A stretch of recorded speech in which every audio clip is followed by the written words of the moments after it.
नमस्कार दोस्तों, आप सभी का हमारे YouTube चैनल सन एकेडमी में हार्दिक स्वागत है। मैं सूरज पटेल। आज विज्ञान के जिस टॉपिक पर हम लोग चर्चा करने वाले हैं वह है पाचन तंत्र, जिसको इंग्लिश में डाइजेस्टिव सिस्टम कहते हैं।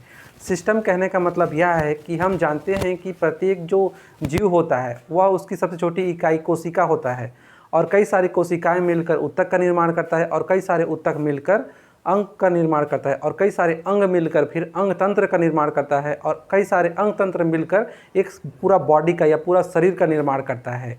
तो हम लोग आज देखने वाले हैं, हम लोग के शरीर में कई सारे अंग तंत्र हैं, उसमें से एक अंग तंत्र है, कौन सा है? पाचन तंत्र। तो इसी पाचन तंत्र को हम लोग देखते हैं तो इसको क्या कहा जाता है? इंग्लिश में डाइजेस्टिव सिस्टम कहा जाता है। हम लोग देखते हैं कि जो पाचन तंत्र है उसको दो भागों में हम लोग बांटते हैं। तो इसमें हम लोग पाते हैं कि आहार नाल एक होता है जिसको मुख से चालू होकर फिर एनस या फिर गुदा द्वार तक अंतिम होता है। इसमें हम लोग देखते हैं दूसरा जो पाचन ग्रंथियाँ या फिर डाइजेस्टिव ग्लैंड। कहने का मतलब यह है कि जो पाचन तंत्र होता है, हम लोग जो भोजन करते हैं, भोजन करने के बाद में फिर जो हम लोग के शरीर में उसको पचाने के लिए जो और इसमें क्या होते हैं, बहुत सारे इसमें ग्रंथियां पाई जाती हैं। इन्हीं ग्रंथियों को दूसरे भाग में इसको बांटा गया है। इसमें हम लोग देखते हैं जो पाचन ग्रंथि होता है या डाइजेस्टिव ग्लैंड होता है, उसमें हम लोग देखते हैं इसमें सबसे पहले देखते हैं लार ग्रंथ जो जीभ से निकलता है।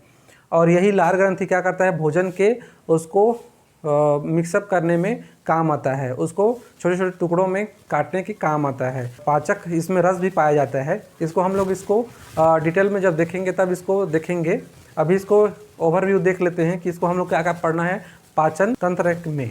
नेक्स्ट देखते हैं हम लोग लीवर जिसको इंग्लिश में लीवर कहा जाता है और हिंदी में इसको क्या कहा जाता है? यकृत कहा जाता है। यकृत या फिर इसी को ही क्या कहा जाता है? और जिगर भी कहा जाता है, दिल जिगर वाला, तो यही जिगर। आगे देखते हैं पेनक्रियास या फिर अग्नाशय। इसके बारे में हम लोग देख लिए हैं देखने के लिए, लेकिन फिर से इसमें हम लोग जो पाचन तंत्र है इसके अंतर्गत फिर से हम लोग देखेंगे इसमें। उसके बाद नेक्स्ट देखते हैं आहार नाल। आहार नाल में हम लोग इसको चार भागों में बांटते हैं। इसमें देखते हैं सबसे पहले मुख गुहा, दूसरा देखते हैं ग्रास नली, तीसरा देखते हैं आमाशय और फिर चौथा देखते हैं कौन सा? आंत देखते हैं या फिर इंटेस्टाइन। तो इसमें हम लोग देखते हैं जो मुख गुहा होता है, मुख गुहा मतलब जो ये मुंह वाला भाग, इसमें भी बहुत सारे जो पाचन क्रिया में भाग लेते हैं वे कौन कौन से हैं? जीभ है। जीभ क्या करता है? भोजन को इधर से उधर करने का कार्य करता है, मुंह में ही लपेटने का काम करता है। दूसरा देखते हैं तालु। तालु इसको क्या करता है? एक स्पेस प्रदान करता है इस प्रकार से। और देखते हैं हम लोग दांत। दांत क्या करता है? ये चबाने के काम आता है, मतलब भोजन को काटने के काम आता है।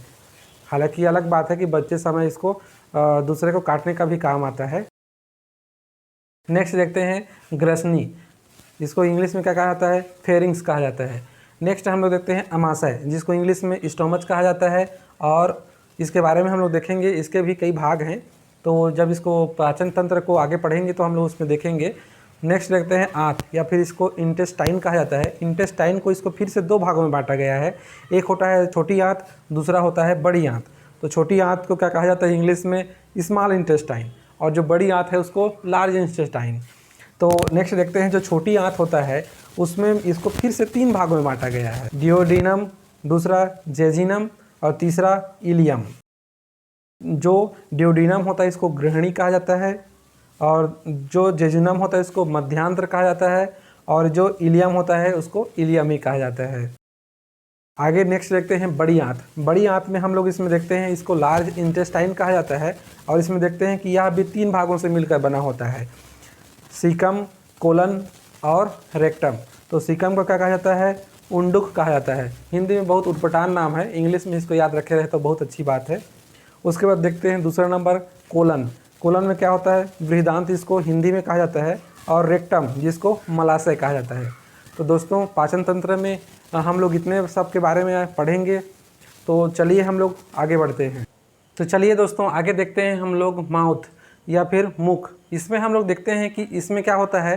कार्बोहाइड्रेट क्या होता है? स्टार्च के रूप में होता है। इसका 30% पाचन इसी में ही हो जाता है। किस में होता है? माउथ में होता है। तो क्वेश्चन पूछा जाता है कि सबसे पहले कार्बोहाइड्रेट का पाचन कहाँ से प्रारंभ होता है? तो कहाँ से प्रारंभ होता है? माउथ से होता है या फिर मुख से ही होता है। और मुख में कितना % इसका पाचन हो जाता है? 30% पाचन हो जाता है। नेक्स्ट देखते हैं कि इसमें सैलिवरी ग्लैंड होता है, मतलब लार ग्रंथियाँ पाई जाती हैं जो कि क्या करता है, भोजन को मिक्सअप करने फिर उसको काटने में मदद करता है, नरम बनाए रखता है, भोजन को नरम बनाए रखता है। इसमें हम लोग देखते हैं कि भोजन और प्लस लार इन दोनों को मिला के इस समय जो साइंटिफिकली इसको क्या बोला जाता है, इसको बोलस बोला जाता है। क्या बोला जाता है? बोलस बोला जाता है। किसको? भोजन प्लस लार को दोनों को मिला के क्या बोला जाता है? बोलस बोला जाता है इसको। नेक्स्ट देखते हैं इसमें कि जो सैलिवरी ग्लैंड होता है या फिर लार ग्रंथि होता है, इसके 3 जोड़ी होते हैं। तो क्वेश्चन पूछा जा चुका है कि लार ग्रंथि कितने होते हैं। लार ग्रंथि कितने होते हैं? 3 पेयर होते हैं, मतलब इसकी टोटल संख्या 6 होती है। इसमें देखते हैं पैरोटिड होता है, सब मैक्सिलरी होता है और क्या होता है, सब लिंगुअल होता है। तो इसमें कितने होती है? सबसे क्या होता है, इसमें 3 पेयर होता है या 3 जोड़ी होता है। इसमें कौन कौन से जो तीनों हैं, पैरोटाइड है और सब मिक्सिलरी है और सब लिंगुअल है। ये तीनों क्या हैं?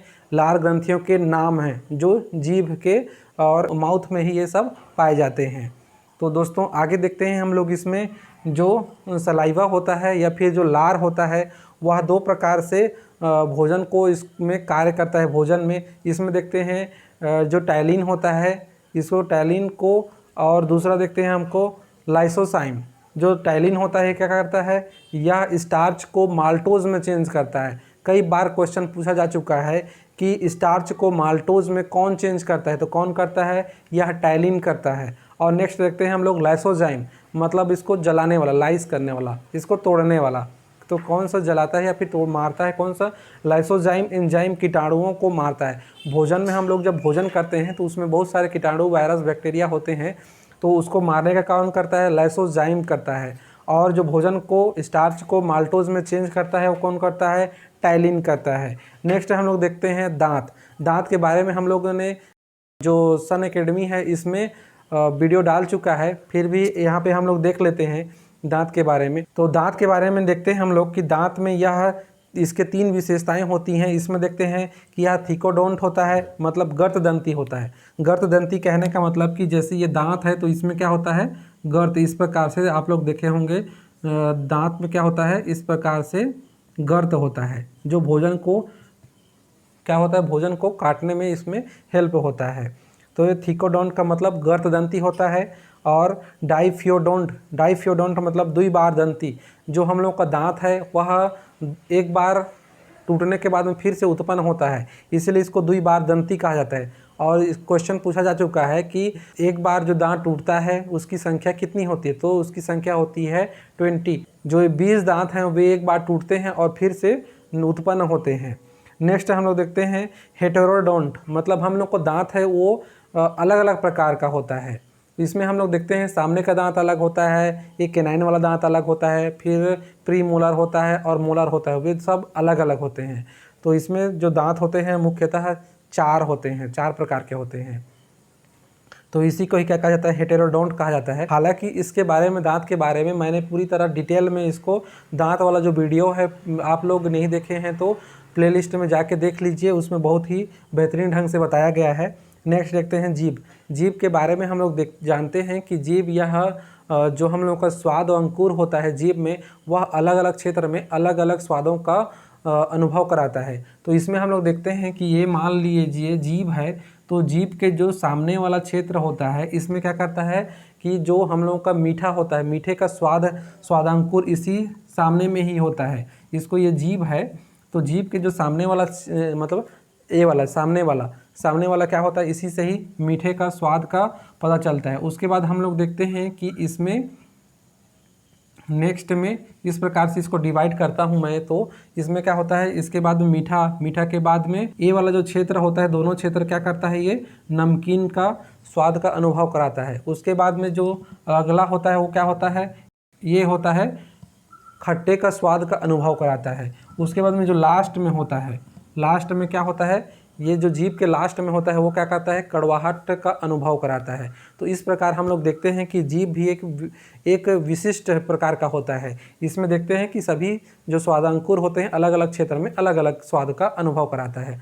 इसीलिए आप लोग देखे होंगे कि जैसे हम लोग टेबलेट खाते हैं तो टेबलेट को जीभ मुंह में ही रखे रहते हैं, मतलब उसको अंदर गले की तरफ नहीं ले जाते हैं, केवल जीभ में रखे रहें तो उसकी जो कड़वाहट है हम लोग को पता नहीं चलता है। लेकिन जैसे ही उसको हम लोग निगलना चाहते हैं उसी समय क्या होता है, एकदम बहुत ज़ोर से कड़वाहट लगने लगता है।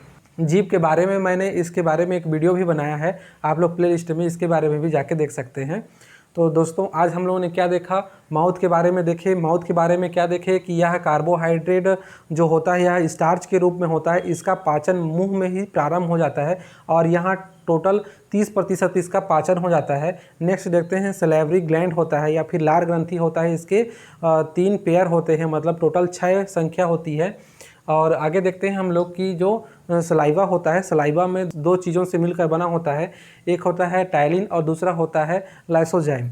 जो टाइलिन होता है यह क्या काम करता है, यह स्टार्च को माल्टोज में चेंज करता है और जो लाइसोजाइम होता है वह कीटाणु और वायरस होते हैं उसको जो भोजन में होता है उसको क्या करता है, मारने का कार्य करता है। और उसके बाद दांत देखे, दांत देखने के बाद में हम लोग जीभ देखा।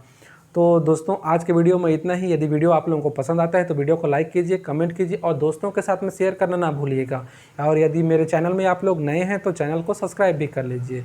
और हाँ, आपका वीडियो देखने के लिए बहुत बहुत धन्यवाद। जय हिंद, जय भारत, जय छत्तीसगढ़।